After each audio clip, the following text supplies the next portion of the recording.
Em nome do Pai, e do Filho, e do Espírito Santo. Amém. Maria, graça ao Senhor convosco. Bendita sois vós entre as mulheres, e bendito é o fruto do vosso ventre, Jesus. Santa Maria, Mãe de Deus, rogai por nós, pecadores, agora e na hora de nossa morte. Amém. Senhora das dores, rogai por nós. Pai, vamos sustentar. Como eu falei, vamos voltar um pouquinho, mais rapidamente, ao que a gente já começou a ver na última.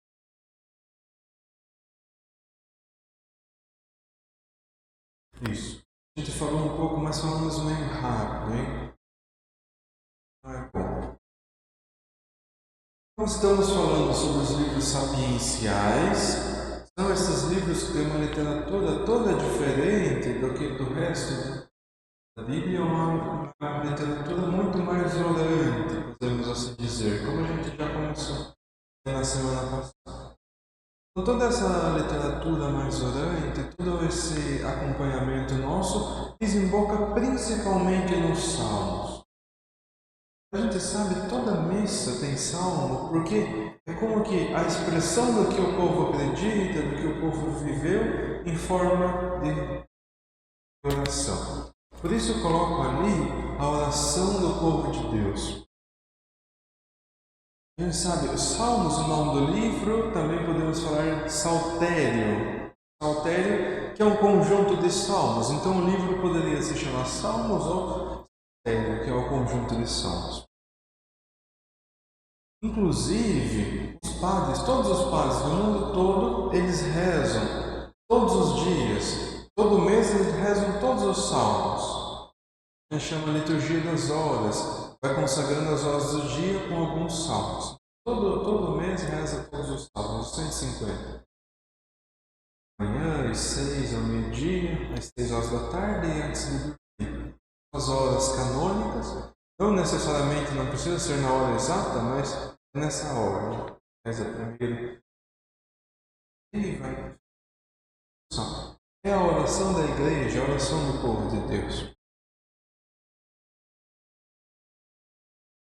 O termo saltério, que a gente vê ali, vem do grego psalterium, que era o nome de um instrumento de corda. Instrumento que se tocava, a gente falou já isso.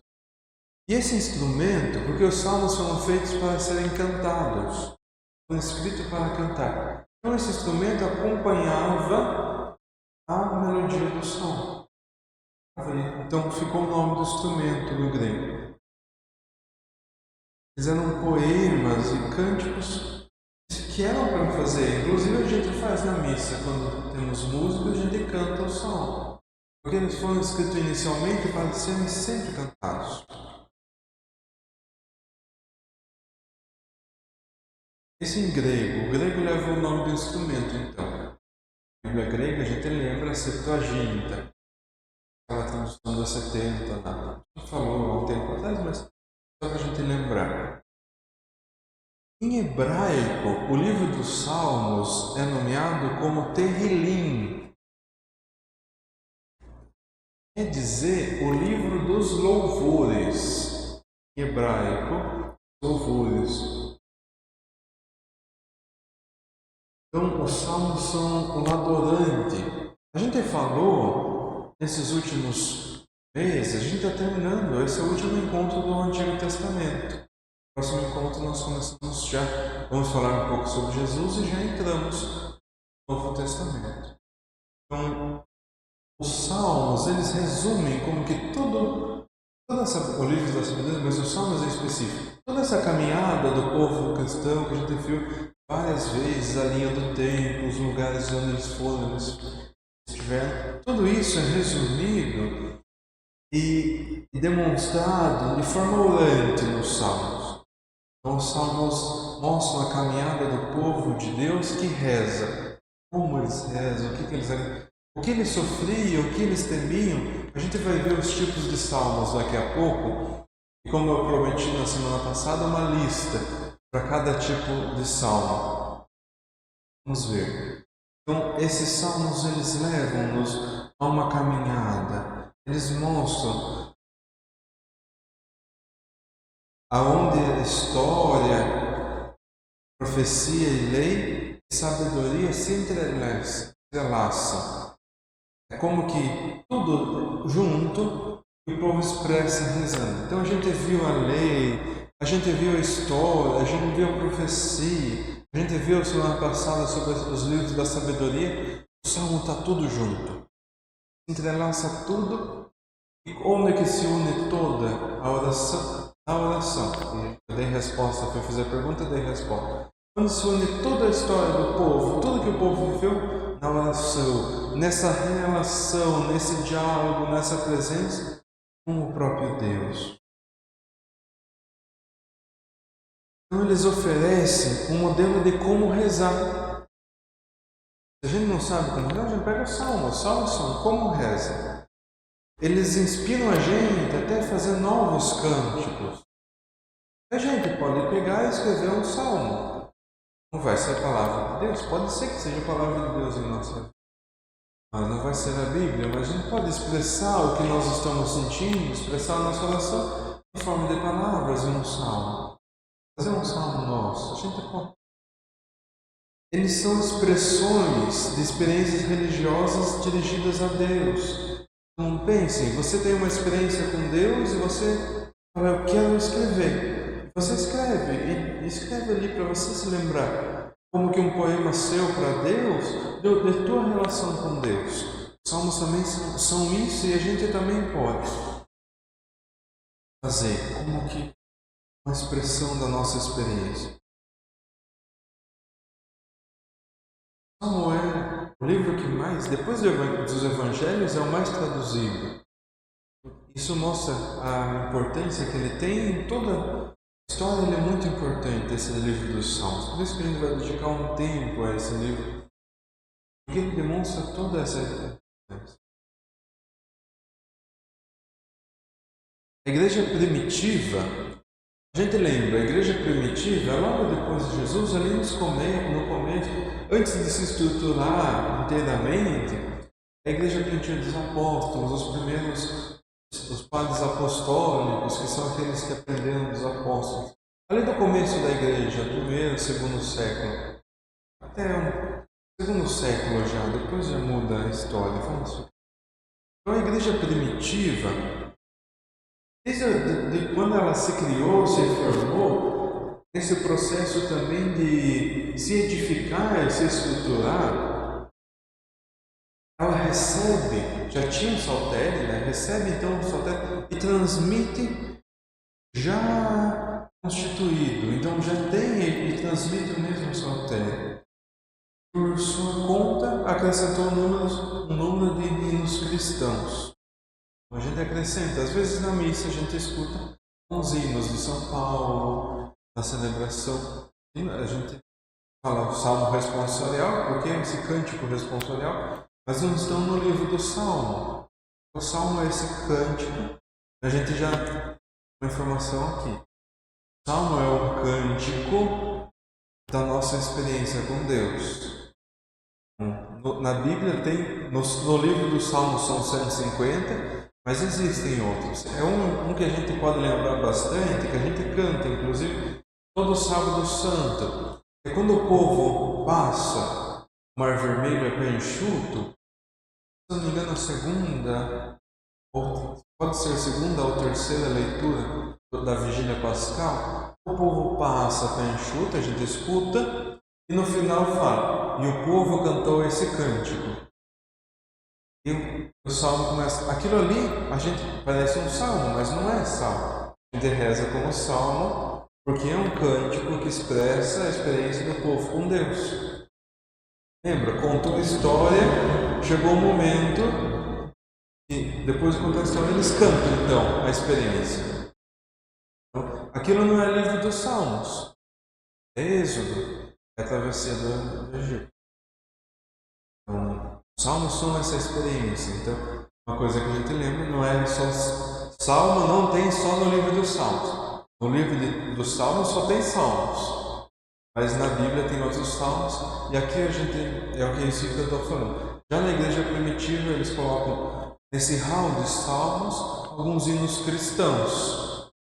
O hino do amor, da caridade também são salmos. A Bíblia traz em formato de salmo. Se vocês pegarem na Bíblia lá, não tem esses cânticos. São salmos também. Elas vêm as linhas menores, assim, a gente percebe que é um cântico, um salmo. Chama de cântico, mas é salmo. Os salmos têm uma linguagem poética. Ela é mais ligada a sentimento e ao coração. Possui uma força própria que dificilmente é alcançada por algum discurso ou algum estudo. Os salmos têm, por ser sentimento, por ser experiência contada, eles atingem muito mais corações. É muito mais fácil a gente se comover lendo um salmo do que ouvindo uma explicação sobre um texto bíblico. Porque no salmo está condensado a experiência do coração do salmista.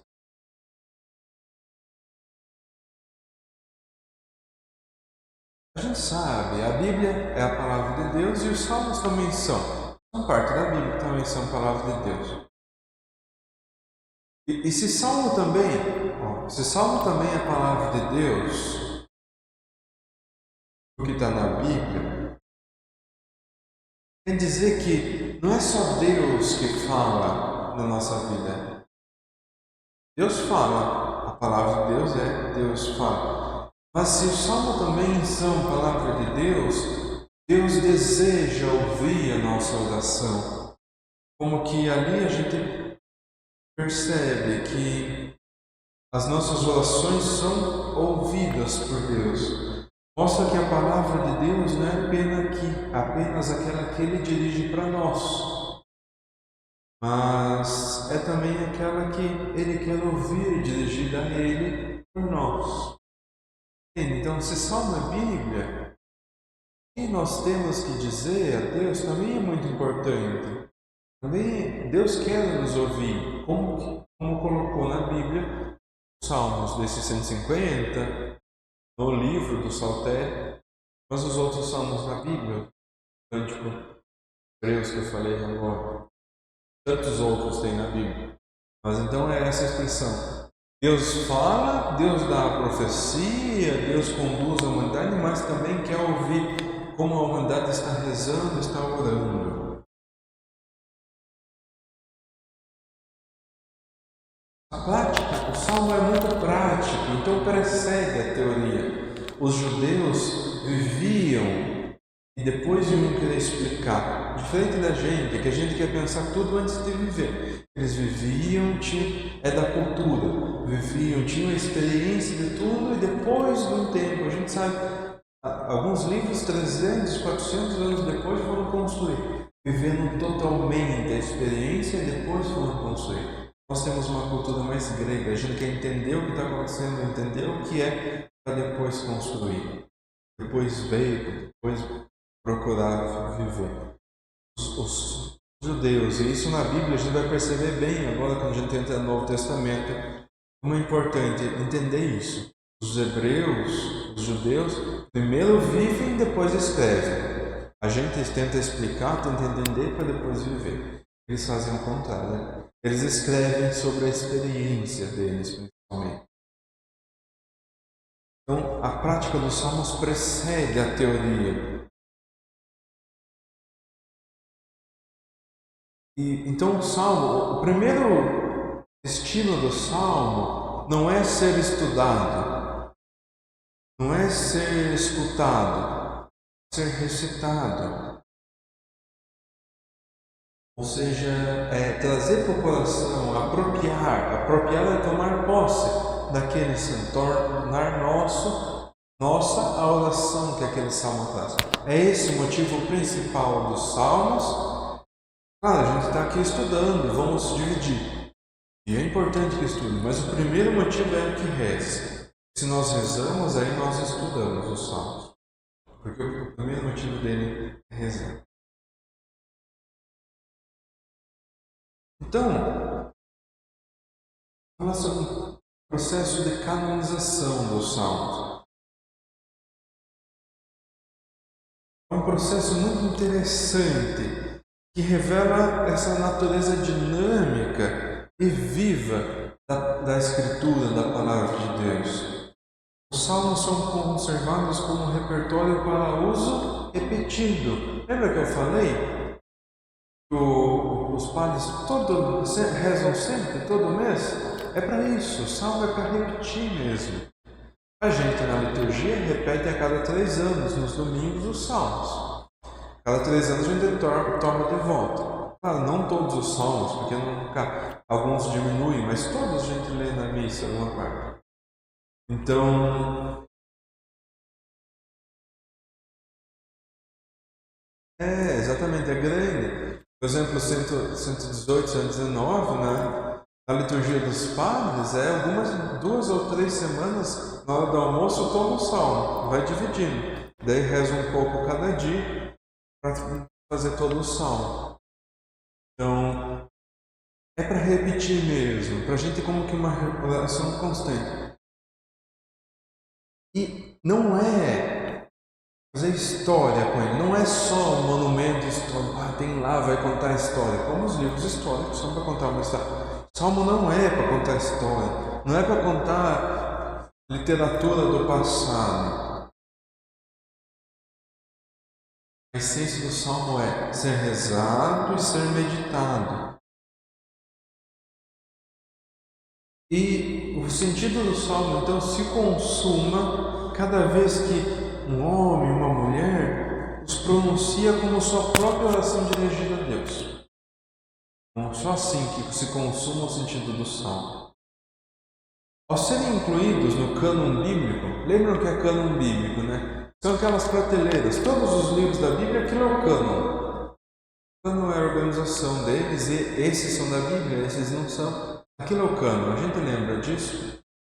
Mas então, quando forem incluídos, os salmos se tornaram institucionalmente abertos. Isso significa que o eu orante original não é fixo. Então, não é aquela pessoa que está rezando isso. Porque, igual eu falei, a gente pode escrever um salmo, mas aquele nosso salmo vai ser eu, só eu. Eu rezo daquilo ali, aquela é a minha experiência com Deus. A partir do momento que os salmos, esses que nós conhecemos, entraram na Bíblia, deixa de ser daquela pessoa, a maior parte deles atribuída a Davi, mas deixa de ser o salmo que é a oração de Davi, mas torna-se a oração de todo o povo de Deus. Ele é aberto para todos. Diferentes pessoas, em diferentes épocas e circunstâncias, podem ocupar esse eu naquele salmo e fazer dele sua própria oração. Isso também permite que outras situações, diferentes da situação em que a composição do salmo original foi feita, possa ser lida. Então a gente pode ler. Eles estavam num contexto de guerra. O exército chegava e estava movimentando o salmo. A gente pode ler numa dificuldade nossa, uma guerra espiritual. A gente pode mudar de contexto. Ele nos ajuda em nossa oração. E ele faz parte, por isso é importante falar, desse processo de canonização. Porque se ele está dentro da Bíblia, é para que nós possamos nos apropriar como oração. É salmo nosso.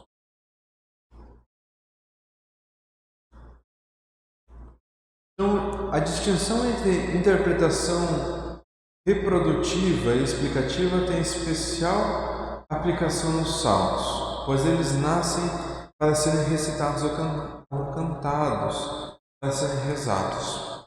Estou batendo bastante nessa tecla porque é importante entender qual é o sentido dos salmos mesmo. Então, o autor dos salmos se sacrifica mesmo, se sacrifica em prol de que nós possamos viver e entender aquele salmo. Vamos falar Isso a gente não viu, já é novo. Só retomamos na semana passada. Agora é isso, a gente viu a divisão do saltério em 5 livros. Semana passada até coloquei, mas falo bem em cima da hora, então parei. Então vamos falar. Como eu falei até agora, foram 20 minutos a gente falando e vendo aqui. O salmo é para rezar. É para a gente tornar a nossa expressão. Mas claro, é para rezar, mas a gente pode estudar também. Nós podemos estudar. Então o saltério, em sua forma final, é uma coleção de coleções. Quer dizer, uma coleção, uma única, de salmo de várias coleções. Os estudiosos, ao longo da história, notaram e formalizaram essa divisão em 5 livros. Então, como se fossem 5 coleções de salmos. E interessante, imita a estrutura do Pentateuco. Vocês lembram? O Pentateuco, os 5 primeiros livros. Então, como que o livro dos Salmos imita essa estrutura. Essa divisão não é arbitrária, mas é marcada por doxologias, ou seja, versículos intercalados conclusivos que aparecem no final de cada um desses livros. Então, se vocês pegarem lá, coloquei ali, livro 1, 2, 3, 4 e 5, do 1 ao 41, do 42, tem ali. Se vocês pegarem no fim, lá, por exemplo, o Salmo 41, no final, tem uma doxologia, algo que termina. São versículos que terminam o livro. Por exemplo, a gente sabe, uma doxologia que a gente faz toda a missa, o padre faz para mostrar que terminou a oração eucarística, que ele faz por Cristo, com Cristo, em Cristo, a vós Deus Pai. Aquilo lá é uma doxologia, indica que terminou e por que fez. A oração eucarística toda a missa é assim. Então, esses livros, se vocês pegarem o último ali, tem 41, 72, 89, 106, 150. Eles no final desse salmo têm um encerramento. Como que encerrou aquela parte do livro, no próximo já segue outra parte. Essas doxologias são marcos claros que encerram cada sessão de saltério. Então, eles são versos intercalados conclusivos.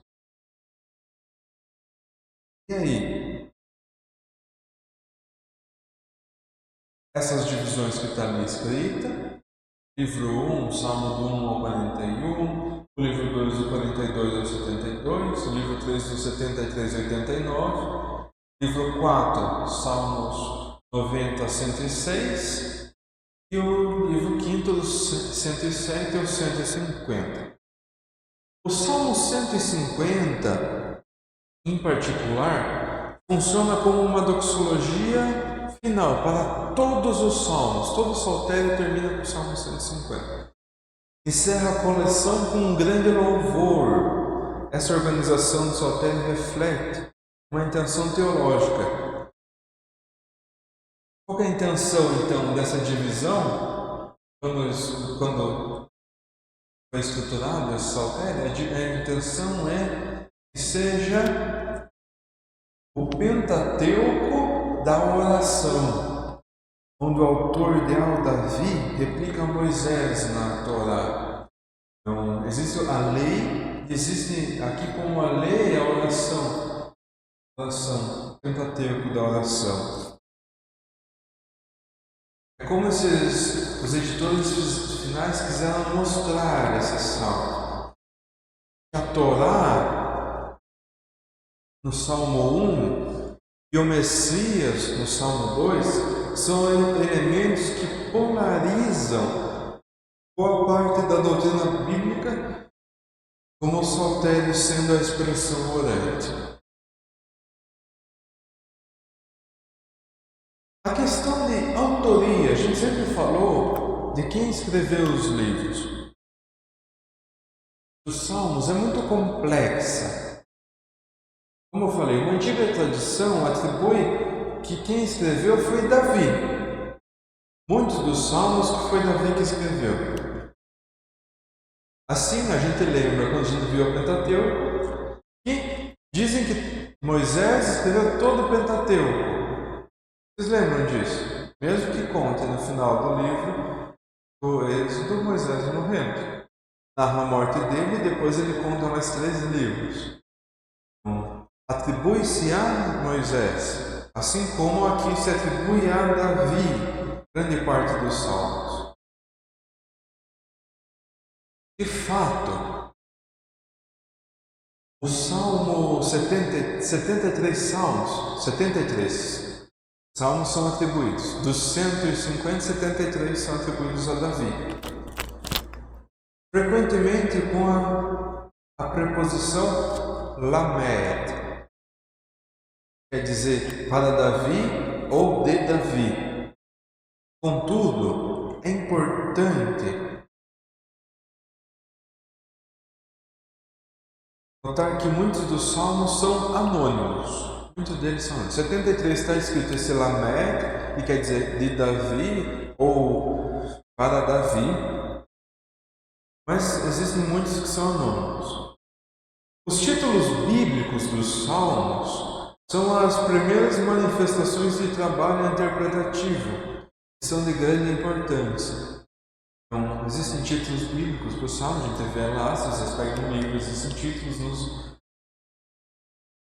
nesses salmos. E são o primeiro, a gente sabe que aquelas divisões que tem na Bíblia são acrescentadas depois, de interpretações do texto. Então, as primeiras que tiveram foram dos salmos. Esses títulos fornecem informações sobre o autor. A gente vê lá Davi, Asaf, etc. A ocasião histórica ou litúrgica da composição do salmo. Por exemplo, quando fugia de seu filho Absalão. A gente vê lá no Salmo 3. E também etiquetas de gênero. Mismor, Maskil, Mictan. Em 13 casos, a fórmula Le David. 13 casos, essa fórmula para Davi ou de Davi é desenvolvida com notícias bibliográficas de Davi, tomadas da obra histórica deuteronomista. No entanto, gente, a maioria dos estudiosos considera que os títulos são provavelmente obra da redação final. Não originais, mas quando foi escrever a última vez, ele decidiu como iria, então ali fizeram os títulos. Do livro do Saltério, né? E não devem ser considerados palavra inspirada. Então, os títulos não são palavras inspiradas. Sabe? Os títulos são interpretações depois dos salmos. Por isso, às vezes, muitas das traduções da Bíblia, não sei nada de vocês, traz diferente. Vem deitadinha a letra, negrita ou entre parênteses, porque não são consideradas muitas vezes como palavra inspirada. A palavra inspirada é a palavra de Deus. Então, como isso aí foi adicionado depois, a Bíblia traz diferente. A gente vê, está lá na redação, tá, mas não estava originalmente no Salmo. Quando organizaram por último, só com os judeus, tinha esse título, mas é uma interpretação tardia. Por essa razão, então existe essa diferença. A tendência dos títulos davidizantes é colocar o salmo no contexto da vida de Davi, conferindo então uma base histórica para a oração. Então é importante saber mais ou menos isso sobre os salmos. Título, autoria, isso, tem certeza. São mesmo os atribuídos a Davi. Sobre a interpretação dos salmos, como eu já falei, é o segundo mais traduzido. Então, de fato, é um dos mais interpretados. A gente lembra exegético, tem ali a tradição exegética, é esse estudo da Bíblia a partir do texto em si. Pega no original, pega as várias... Porque, assim, existem vários pergaminhos do mesmo salmo. Como que está nesse, como que está naquele. Interpreta todas as maneiras que o texto se apresenta. Isso é tradição exegética. Pegar o texto a fundo, a estudar. Nós aqui estamos fazendo como que uma teologia dos livros. Não percebeu? Falamos sobre o que ele fala, como interpretar. A exegese é, então, você pegar o texto e estudar como está aqui, como que essa palavra com essa palavra, nesse contexto que ele diz isso. Então, essa é a entrada. E para os salmos existe uma grande tradição exegética. Muitas pessoas estudaram, refletindo as mudanças do pensamento e metodologia ao longo dos séculos. Então, a gente pode meio que dividir em vários períodos de estudos dos salmos. Começando pela época do Antigo Testamento, quando o saltério estava se formando, com a interpretação incorporada no próprio texto, como nos títulos e coleções. Então, a primeira tradição exegética é no próprio, enquanto o livro se formava, que é o que a gente falava dos títulos. Coloca o título ali, então aquilo ali já é a primeira interpretação do salmo. Uma primeira interpretação que já vem incorporada dentro do texto.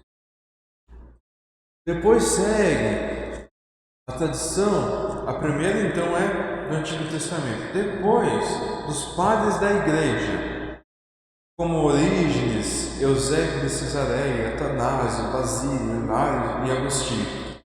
E eles desenvolvem, a gente consegue achar, tem para comprar inclusive, comentários enormes, grandes mesmo, sobre os salmos.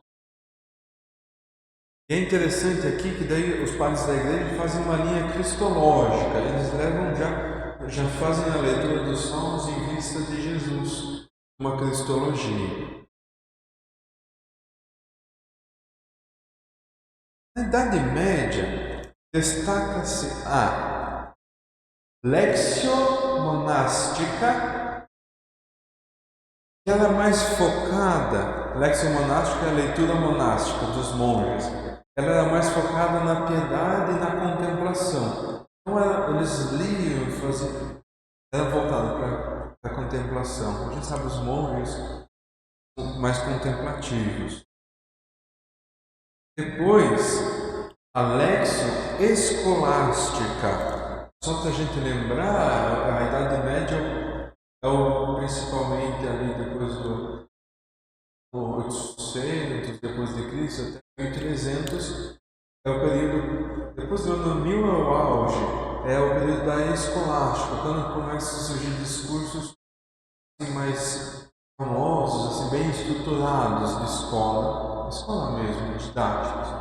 Santo famoso, São Tomás de Aquino, é desse período da escolástica.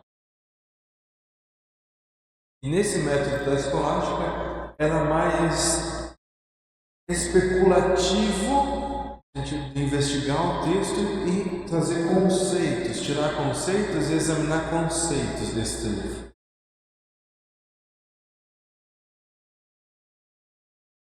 Existe no período da Idade Média também a revolução crítica de mestres judeus. Daí eu coloquei no slide, coloquei dois nomes aqui, como Rashi e Ibn Ezra. É o nome desses rabinos judeus ali, que enfatizavam no sentido literal dos salmos. Monásticos, uma interpretação contemporânea. A escolástica, um estudo conceitual, e o estudo crítico judeu, algo muito literal. O que está escrito ali, naquele texto? Nos fins do século XVIII, surge a era crítica. Coloquei ali no slide, está ali escrito. Era crítica, na qual nos encontramos atualmente. Hoje ainda estamos na Era Crítica. Surgiu no século XVIII e estamos até hoje. Com uma abordagem mais filosófica, filológica, na palavra, filológica e histórica. Então, alguns comentários antigos dessa era já variam desde homilias pregadas até notas de alunos, atestando a vitalidade dos salmos nas comunidades cristãs. Aí coloquei ali, métodos de estudo dos salmos, o método analítico. Coloquei até em grego, katarmerike. E o que esse método faz de estudo? É examinar versículo por versículo o salmo. E o método sintético é optique. Eu não sei se a pronúncia é essa. E buscava então, enquanto um estudava um por um, versículo por versículo, esse segundo método, o sintético, estudava o salmo como um todo. Tentava ver e fazer uma leitura. Vamos ler todo esse salmo e ele todo vai dizer algo para nós. Como que tirar uma síntese daquele salmo. E o outro era versículo por versículo. Um conceito fundamental na interpretação dos salmos é a apropriação, que é a execução espiritual do salmo. Isso significa fazer seus sentimentos expressos e as palavras do texto. Então, como que uma harmonização dos lábios com o coração. E o homem todo com o texto inspirado. Então, esse último de apropriação, a gente já falou, é esse método da gente entrar e interagir com o salmo. Trazer o que está escrito para o nosso coração. Aqui, ó, gente, é o que a gente vai ver um pouquinho. Então, eu vou falar quem que é esse cara ali. Hermann Gunkel. No cenário da moderna interpretação dos Salmos, a gente vê algo que, como a gente está vendo, estudando hoje, atualmente, os Salmos. Por exemplo, ali, ó, vocês podem ver, faz nem 100 anos que o Gunkel morreu. Essa divisão de Salmos. Com ele se ergue como uma figura central e um verdadeiro quebra-ondas. Ele aspirava a penetrar na mente do autor dos Salmos, concentrando-se sistematicamente nos gêneros literários. A gente vai começar a falar sobre os gêneros literários dos Salmos. Gunkel introduziu e popularizou o conceito de contexto vital ou situação, conhecido como Sinnleben. Alemão agora, a gente tá chique. Alemão a gente tá falando.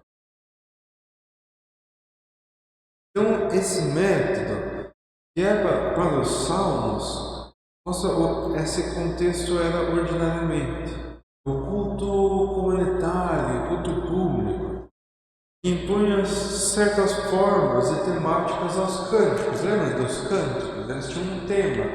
Porque os salmos eram feitos para fazer publicamente. Então tá, como já falou, o nome dos salmos até. Então esses salmos, eles eram cantados em certas situações e tinha que ter um tema. Então a oração era destinada por temas. Então, importante nesse aspecto, projeto de Gunkel aí que nós estamos falando sobre, porque a gente vai estudar um pouquinho mais sobre agora o Gunkel. Ele tinha três aspectos na categoria. O psicológico, que era a experiência do autor. O sociológico, contexto vital da comunidade, e o literário, os gêneros e suas formas estilísticas, que ou seja, é o estilo do texto.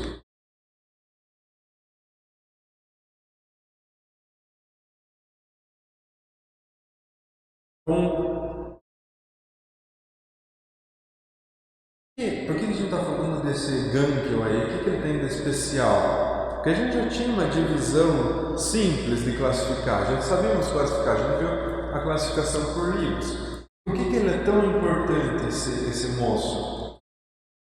Porque ele introduz um princípio sistemático de interpretação. Então, a gente viu aqui os três aspectos, psicológico, sociológico e literário. Então, ele cria um sistema de como estudar os salmos. Por isso, tudo que eu estudo depois dele, nos últimos 90 anos, 92 anos, 93 anos. Nos 93 anos depois dele, os salmos todos são influenciados, o estudo por ele, por esse sistema que ele criou. Nós vamos falar sobre ele.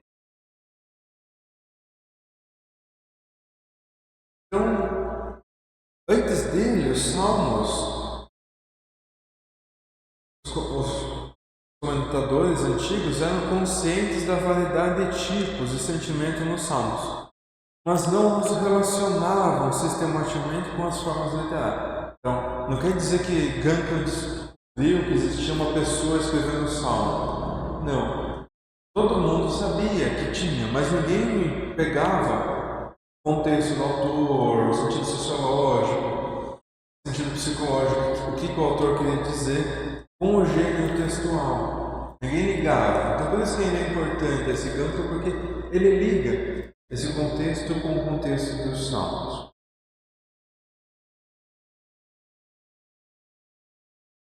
Então, assim, vamos lá. Quais são os principais gêneros literários dos salmos? Isso aqui é uma interpretação do que, porque a gente vai ver.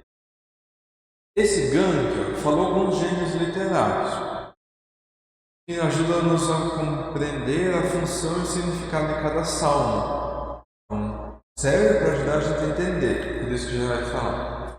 Então, o primeiro gênero é o gênero hino. O que ele caracteriza? Caracterizado pelo louvor desinteressado a Deus. Celebra seu ser e suas obras na criação e na história. Depois, o lamento coletivo. Eu não vou ler o alemão ali, parece difícil, eu não sei ler esse alemão. Copiei para quem quiser ler, tá ali. Quer dizer lamento coletivo aquilo ali. Klagelieder dos Volkes. Não sei falar, se é assim que é. É uma oração de súplica e lamento proferidas em nome de toda a comunidade. Então, toda a comunidade estava suplicando e lamentando a mesma situação. E geralmente em momentos de crise nacional ou de alguma desgraça, esses salmos foram escritos. Depois os salmos reais. Eles se concentram na figura do rei humano, ou monarca de Judá, ou na própria realeza de Deus, com fortes implicações messiânicas. Quando esses reais, quando falam de Deus, falam muito sobre o Messias, que há de vir. Depois o lamento individual, que também tem lá o alemão.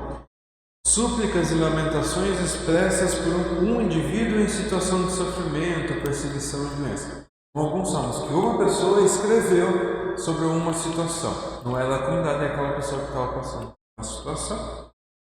E depois os cânticos individuais de ação de graças. Expressam sempre uma gratidão a Deus por uma libertação ou um benefício recebido, frequentemente após uma súplica atendida. Então, além desses, esses são os principais. Esses 5 principais. Depois existem alguns gêneros secundários e mistos. Claro que existe, não era impossível resumir em 5 todos os gêneros. São vários outros. Existem misturados ali no meio dos salmos.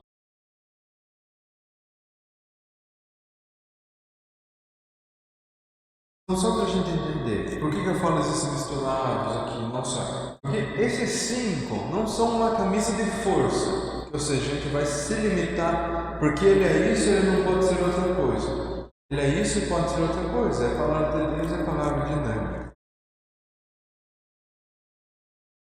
Então, essa divisão que a gente vai ver é para ajudar a gente a interpretar, clarear, a estudar. Mas não quer dizer que sempre tem que ser essa divisão. Por isso que a gente fala assim, mas é só para a gente entender, interpretar. Então, vamos lá. O que a gente tem aqui? Vamos falar um pouquinho sobre cada um deles.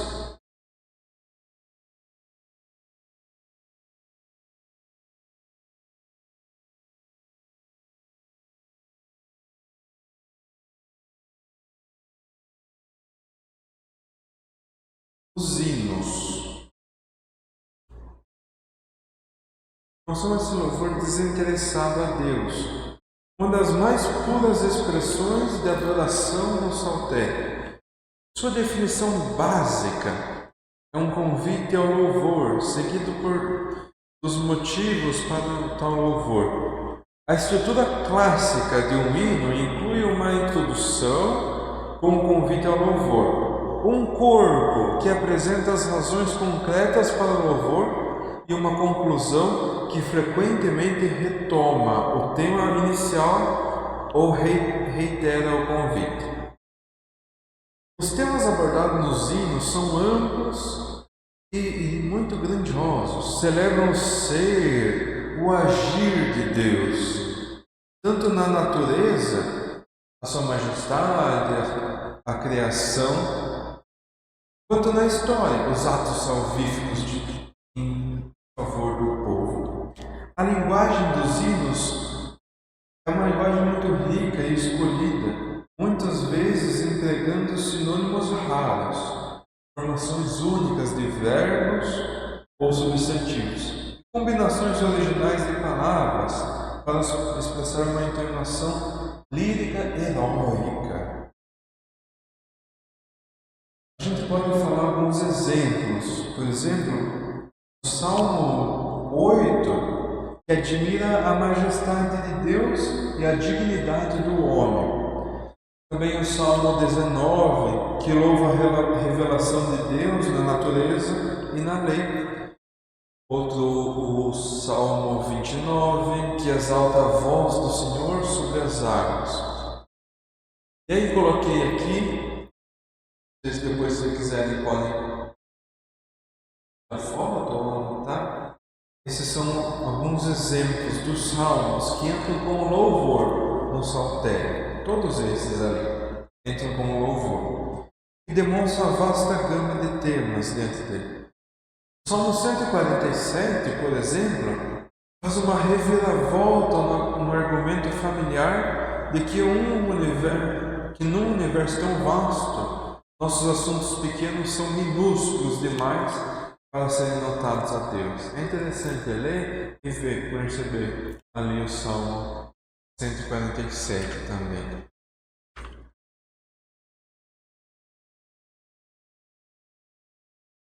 Os hinos de entronização do Senhor. Dentro da categoria de hino, vamos falar um pouquinho mais. Existe mais algum, mais específico aqui. Dentro da categoria de hino, existe um subgênero. Então, a gente viu todos aqueles hinos lá atrás, né? Agora eu vou falar um pouquinho sobre dividir divisão. Lembra que eu falei que existem subdivisões? Vamos falar um pouquinho sobre essa subdivisão. Esses hinos de entronização do Senhor ou da realeza divina. Vocês verem esses que estão ali embaixo no slide como exemplos, estavam no slide anterior. Mas esses falam sobre a realeza divina. Eles são muito semelhantes aos hinos gerais. mas eles se distinguem pelo seu tema e situações específicos. Esses salmos cantam ao Senhor, que toma posse de sua autoridade real, celebra em uma ação litúrgica. Eles proclamam a sabedoria universal de Deus. A principal marca distintiva é a aclamação Yahvé Melech. Ali tem as letras ali. O Senhor reina. YHWH, Yahvé Melech. Essa é a principal distinção desse tipo de salmo.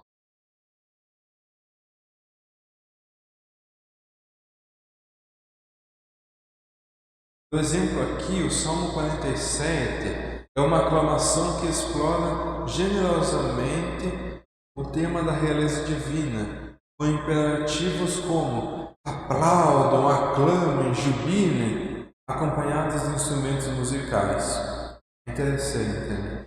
O Salmo 93, com uma solenidade e majestade, descreve o Senhor revestido de força e poder, armado para a batalha. Esses salmos são uma expressão da fé de Israel na sabedoria absoluta de Deus.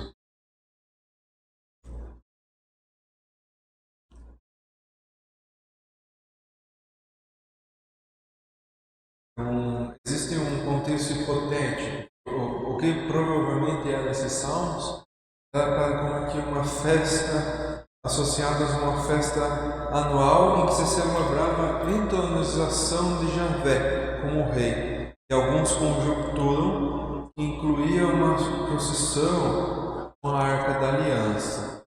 Esses salmos provavelmente são nesse contexto. Depois, Cânticos de Sião.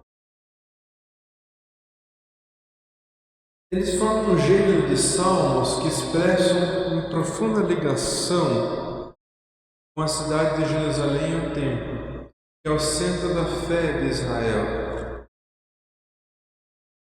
Seu tema principal é a celebração de Sião como a morada escolhida de Deus, a presença divina nela e a proteção que Deus oferece à cidade.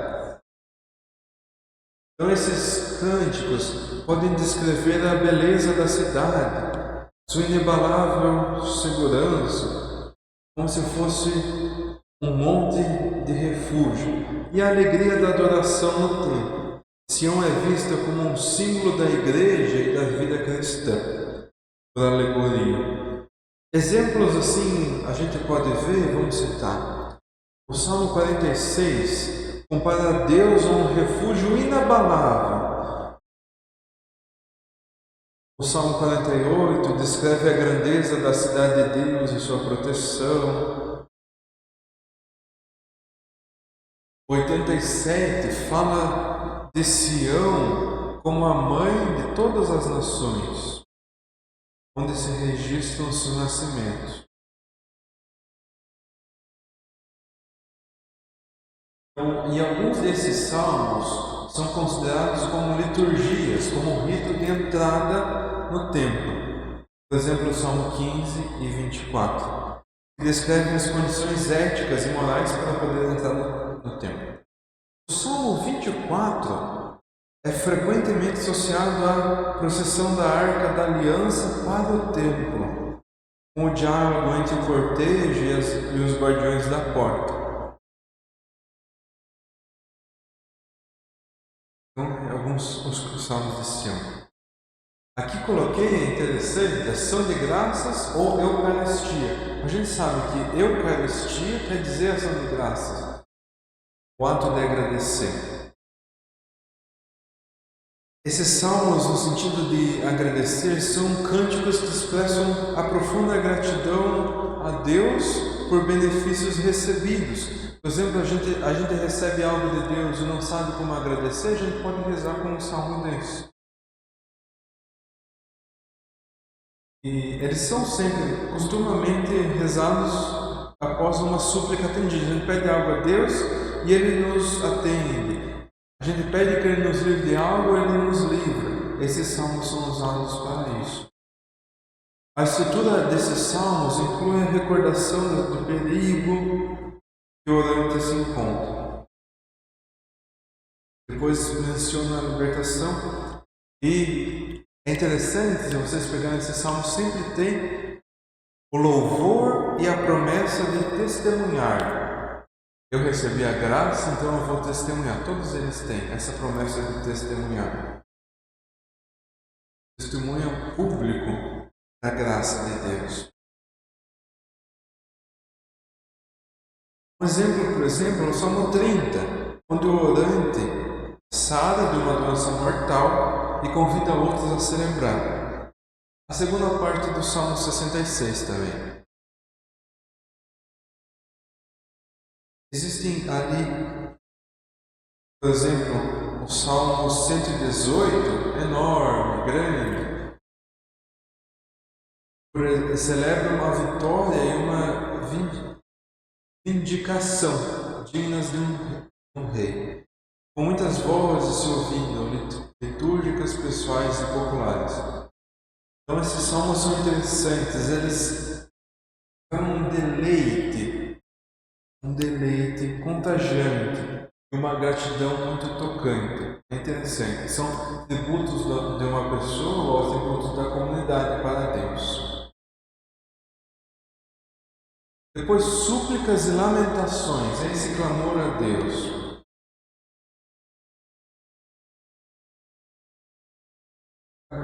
Acabando. O último aqui. Depois a gente já encerra. Essas súplicas e lamentações constituem o gênero mais frequente e também o mais humano do saltério. Mais humano. Você pode ver o tanto de salmo que tem ali nos exemplos. Neles, aquele que reza clama a Deus em momentos de angústia e de sofrimento. Quantas vezes a gente está com angústia, passando angústia e sofrimento e não sabe como rezar? Olha o tanto de exemplo de salmo na Bíblia. A gente associa a nossa súplica à nossa angústia.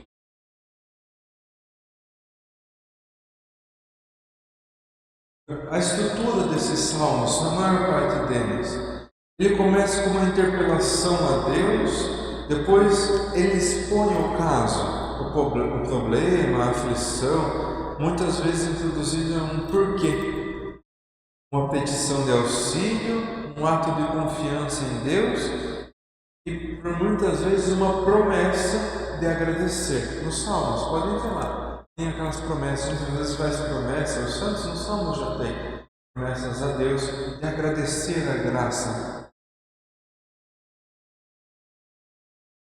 Então existem essas súplicas individuais e coletivas. Individuais, onde o único orante expressa essa súplica, e algumas coletivas, que são de todo o povo. Então, essas foram. Falamos sobre os Salmos hoje, alguma divisão dele, falei ia falar mais sobre os Salmos. É o gênero que é o livro também, é o gênero que a gente mais vê nesse estudo da Bíblia. Para encerrar o nosso encontro, vamos fazer a nossa oração, pedindo que Deus nos conduza a nos ver boa semana. Pai, do Filho e do Espírito Santo. Ave Maria, cheia de graça, o Senhor é convosco. Bendita sois vós entre as mulheres. Maria, Mãe de Deus, rogai por nós, pecadores, agora e na hora de nossa morte. Ao Pai, ao Filho e ao Espírito